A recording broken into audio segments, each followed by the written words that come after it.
Hey there, everybody. All right, happy day 2 to the Power 30. You guys are getting closer and closer to this new year, and we want to make sure that we're stepping into it right. So the whole Power 30 aspect is to make sure that we're putting what we can in place to be ready for the launch. So yesterday we had talked about making sure that we have an open heart and an open mind and open understandings for what 2019 has to offer. To not go into it to where if something doesn't go the way we want it to, that we kind of lose hope and go straight to our knees and we feel like it's just not worth it, and we go back to our old ways and our old habit and our old stinking thinking and all this good stuff. Well, I hope some of you had thought about that a little bit. Today on day 2 of our Power 30, what I want to talk about is how important what we think about ourselves and what we say about ourselves and what people say about us, just how important that really is to our everyday life. Sometimes we don't understand that we begin to act a certain way based on what we're called. It's kind of like, you call a child dumb for so long, he's going to believe he's dumb. Well, that doesn't change in an adult world either. Maybe we're a boss and our employees call us, mean or ungrateful or selfish or whatever. We may say, you know what? It doesn't matter what they say. But at the end of the day, every now and then, maybe when we're in a low moment or a moment to kind of reflect, those words kind of stick. So what I want to do is make you kind of dig up what words you feel that you've attached to yourself or that people have attached to you. And what we're going to do is we're going to do a little word play. So there's a little work that's involved in this, but if you're not willing to put in the work, what do you think next year is going to be about? The same old thing? You want to do ride the whole same carousel again? Probably not. At least I don't. So some of you, you're not going to find interest in putting in this work. And the other of you are like, thank goodness. You know what? I really want to dissect. I want to go from foundation up. I want to dig deep and find out why my tree of life isn't growing the way it should. And I want to reconnect with what's best for me. So let's go. All right. So I want you to take a piece of paper. This is just a regular paper. I want you to, don't pay attention to what it says yet. Y'all are cheating. You're cheating already. No cheating. Cheating is not going to help you. Anyway, get a big piece of paper or small, whatever, and you're just going to fold it in half. You're going to fold it in half, okay? Fold it in half to where it looks like this. Got it? All right. So once you get that folded, I want you to open it up. And on the left side, now I can't help you if you don't know your difference between right and left, but right now we're going to hope you know what the left side is.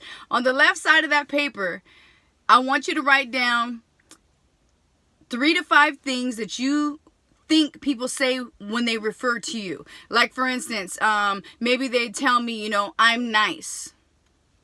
Okay, I'll write that down. Maybe they say, I'm mean. Okay, I'm going to write, I am mean. I am nice. Then I'm going to say, maybe somebody said, I am short-tempered. I'm going to write down, I am short-tempered. Write those down. 3 to 5 things people say about you and 3 to 5 things that you say about yourself. Take your time with this. If this takes you all the way until the end of the week, whatever. Just remember this exercise, and if you forget, you can re-listen to the recording. So on the left side, you're going to write 3 to 5 things, so you should have a total of 6 to 10 things on the left side of what people say, whether it's positive or negative, but I need you to be real with yourself. So if you're going to sit there and say, like, I'm pretty, I'm nice, I'm wonderful, I do everything right, I'm not saying it's bad to say good things about yourself, but what I'm saying is the exercise is more effective the more real you are with yourself and the more that you put down things that you really kind of want to change. So if somebody's telling you you're nice, I'm going to show you how to work this. And if somebody's telling you you're mean, I'm going to show you how to work this. So that's on the left side. So far, we got a piece of paper. We went ahead and we put a fold in the middle, folded it in half. On the left side, we wrote 3 to 5 things that people said about us or that we say about ourselves. I might say, I'm not moving fast enough in my life. I'm not doing enough. I'm not financially stable enough. I'm not hitting the mark with my goals yet. I'm not, whatever it is, 3 to 5 things. Let's not do a lot, because I want to show you, once you learn how to do this, you can add as many as you like, add them along the way, or add and subtract as you go, okay? Now, on the right side of the paper, you're going to write the opposite of what that says, or add greatness to what it says. So, if, for instance, I said, I am nice, I'm going to add to the right of it with a little arrow. You see how there's like a little arrow? I put I am nice with the arrow. I am very nice. So I have increased what's already positive and made it just an increase. Let's use a better example. People say I am short-tempered. So I'm going to put an arrow, and on the right side I'm going to write I am understanding. Okay, maybe some of you are told that you drink too much. So on the left side it's going to say I drink too much, because that's what somebody said to you, right? And on the right side, after you make the arrow, it's going to say I drink in moderation, or I don't drink. I'm not a drinker. I am not a drinker. I do not drink, whichever one. Maybe some of you are trying to kick the habit of cigarettes or whatever you're smoking. And somebody has told you that you smell like smoke. So you'll do the right side arrow, and then you'll put I am not a smoker. So, all right, let's go with the criticism. Some of you are already sitting there going, Amy, okay, like how old are we? Why are we doing these little shenanigans on paper? Why are we doing wordplay? You know, what is this? Let me ask you something. How do you know your ABCs? You just woke up and then they were dumped in your brain? I'm just curious. It's possible, and I'd say it's safe to say you learned them probably the same way I did. And that was a teacher with this beautiful little thing on the back of her, or on the front of her chalkboard, had all these letters that I didn't know what they were until she made me recite them. Until she, at the time, I guess I'll tell a little bit about my age, they had these very long pointers, and they point at them, A, B, B. The whole class was excited because we're learning what this is, because this whole time we've been sitting in this class, we didn't know what those letters were.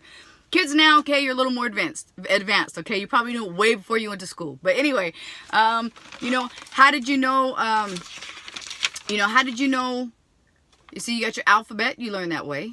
How did you know how to take your driver's test? You just got behind the wheel and went? You read a book and you learned. It's not that you didn't know what a car looked like. It's not that you didn't know what a steering wheel looks like. It's not that you probably didn't know how to start it or even drive it. But you had to learn what the book said in order to pass it, right? So it changed your thinking a little bit. It made you think differently. Better yet, you know, how do you, with your prayers and Bible verses, how do you learn those? You read them. Right? You read them. I mean, a lot of people know the Lord's Prayer, but we didn't come out the womb knowing the Lord's Prayer. We learned it. We memorized. It became part of our thought. That's like a song that you can't stand, right? One of your worst and most hated songs, you know, word for word. Okay?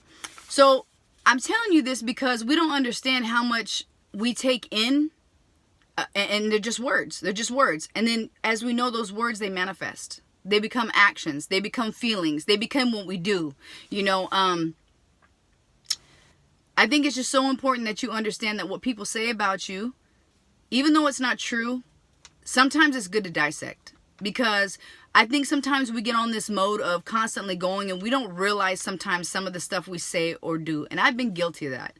I know for me as a parent, my boys are, you know, doing their thing now, but when they were younger, there's times that I would be in a hurry because I was frustrated with my life. And I'd be like, oh my gosh, come on, you guys. You know, you're so slow. Come on, you're this, you're that.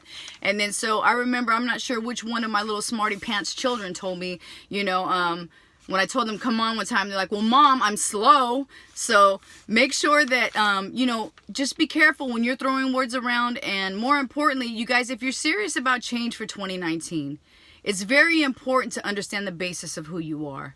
I'm not saying that what people say about you is right, but I'm saying if it's valid enough for you to look inside, because the people you have around you and who are giving you opinions should be worth your time anyway. You should trust their opinion. If you don't trust the opinion of the people around you or that are in your circle, you probably need to do some thinning out in 2019 as well. But what I'm saying is very important right now is that you understand the words that you've told yourself that you are. Because there's time, maybe you fell short somewhere in your life and you really got down on yourself. And you were like, you know what? I'm so stupid. Write down, I'm so stupid. And make the arrow. And on the right side, write, I am smart. Like, I'm being serious, you guys, because you have to replace what you want. You know, okay, if your bathroom sink is broken, are you going to sit there and be like, well, we're just going to keep a broken sink because it works better broken. We're just going to keep investing in a broken sink. I don't think so. You're going to say, you know what, when I get a chance, I really want to fix that sink. And then you're going to fix the sink. And you're going to be happy you fixed the sink. You guys, you're better than a sink. You're better than something that's got chip paint and trying to repaint over it. You guys, you deserve to get yourself right. You deserve to understand your foundation. You guys, we may not have had a choice about what people called us or how they made us feel when we were younger or before we understood. But once you have knowledge about making yourself better, it's up to you. It's up to you. Do you want a better you? Like, I mean, some of you right now are just like, how stupid is this? I'm going to write this down and what? It's going to change your life. Don't you understand the biggest battles and the biggest barriers is what we're holding inside of here.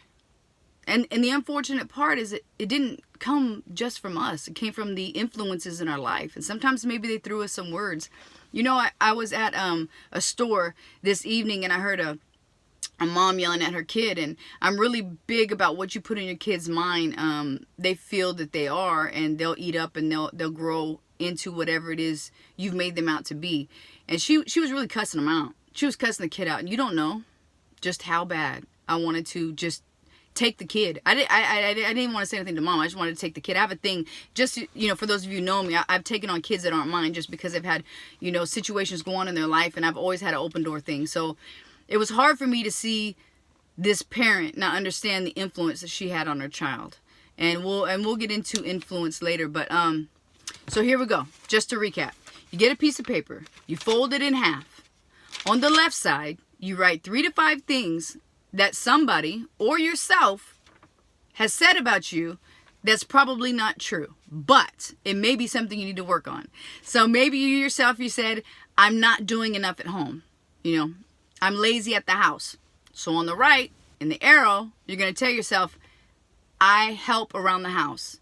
So then once you have all this done, I need you to do me a favor. For some of you who are scaredy cats and you don't want to post this on your mirror in the morning or somewhere that you go when you brush your teeth or that you're going to whatever, you need to post it there, and you need to say the I ams, the right side. Because what you're going to do, as soon as you get through with doing your left side and filling up those 6 to 10 things that you're going to change over to the right side, you're going to rip it.